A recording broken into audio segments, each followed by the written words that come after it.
Hello everyone, my name is Daniel. I am just your ordinary guy who absolutely loves insects. Except for cockroaches, yuck. My favorite insects have to be the social insects, specifically ants.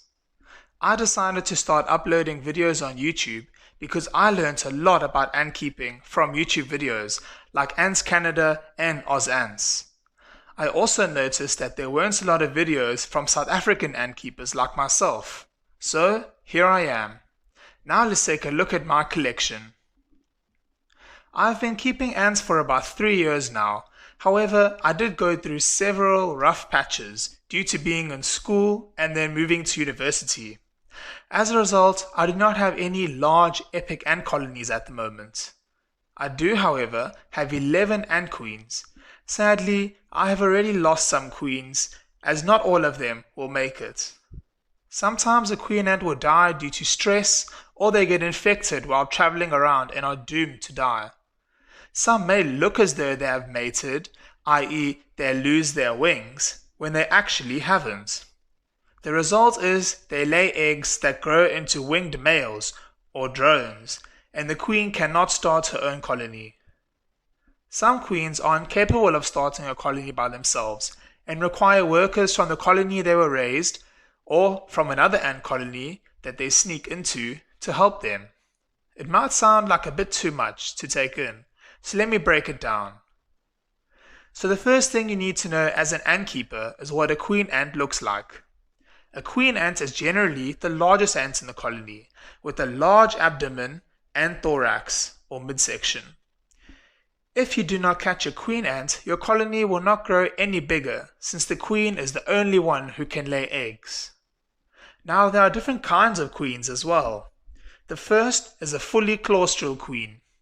These queens have a swollen abdomen and large thorax, and they do not eat food when starting a colony, and feed their young with their own body tissues in the form of a regurgitated soup. Yummy! The second type of queen is a semi-claustral queen. They do not have a swollen abdomen, but their thorax is still large. They require food when raising their first batch of eggs, to feed the young and to eat for themselves. The third type of queen is what is known as a gamergate. This is a worker who has mated with a drone, allowing them to lay eggs. They look like all the other workers with a slightly swollen abdomen. Another type of queen is a parasitic queen, who does not raise her eggs but rather sneaks into another colony of the same species, or even another species, kills their queen and usurps the throne herself. The final type of queen is just as unique as the others. Some ant species reproduce by budding. When the new queens and drones are raised, they mate in the colony, but can also leave for a nuptial flight, and then return to the colony where they were born. Some of the workers from this colony will then leave with this new queen to help her start her own colony. Budding is common amongst invasive ant species, as it allows colonies to spread over a large area and prevent them from attacking each other, since they all technically came from the same colony. And that sums up the various ant queens you can find as an ant keeper. Fully claustral queens are easiest to keep, whereas semi-claustral queens require more care. The other types are not as easy, and it is better to rather obtain them from other ant keepers. I don't have experience with the other types unfortunately, but I hope I will be able to find some in the near future. Once you catch a queen, you will need a setup to keep her in. The easiest setup is the test tube setup. You will need test tubes, cotton wool and water. First, sterilize the test tube with boiling water. Once the test tube is cooled down, fill the test tube roughly half full and place a piece of cotton wool into the water so that the cotton wool is wet but the water isn't spilling out. Then your queen can go in and close the test tube with another piece of cotton. Make sure it isn't loose and that you use enough cotton so the queen can't wriggle or bite her way out. You can give the queen more or less space by putting more or less water in the beginning. And make sure the first piece of cotton is airtight so it doesn't move around and let the water out, or your queen can drown. When it comes to feeding the queen, some people won't close the test tube and will place it in another container, allowing the queen to leave the test tube in search of food, which can be left in the container itself. Or you can use tubing and connect the test tube to another container. I prefer to just use the test tube and place any food in the test tube for the queen. You can put a small piece of paper in and put the food on top of it if you'd like as well.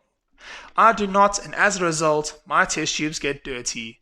But you can always relocate your ants into another test tube or connect a plastic container to the test tube via tubing, like this.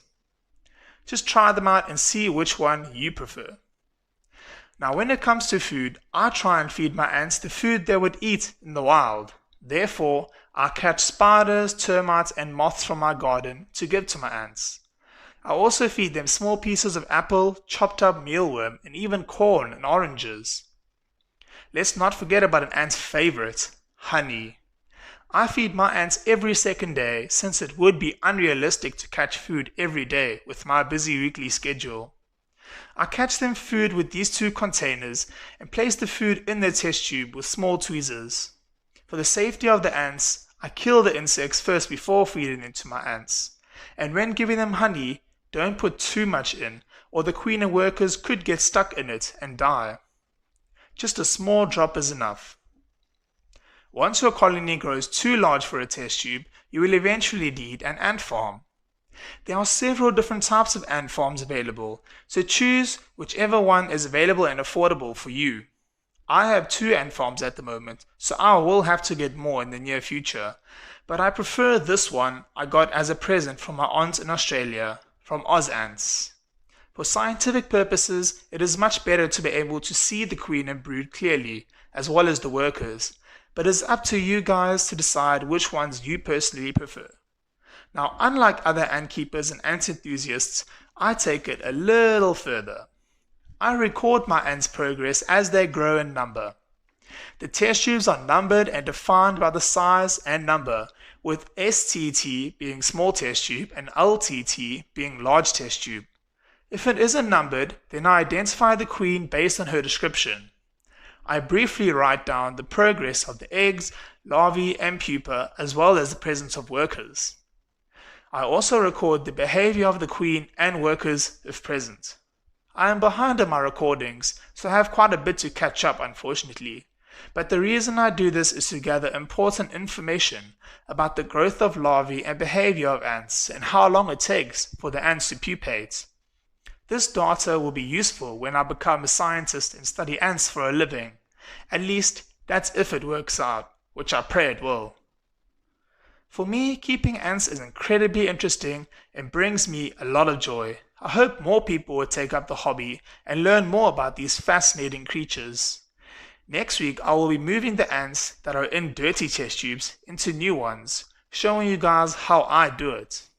I will also dive into each queen's little home, showing you guys how they live and their progress as colony starters. Here is some footage of my ants during feeding time for you to watch.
That's all for today's video. Leave a comment below saying what you would like to see in future videos, and check out another channel I'm involved in, BDMSA, and support us there as well. Thanks for watching. See you guys later.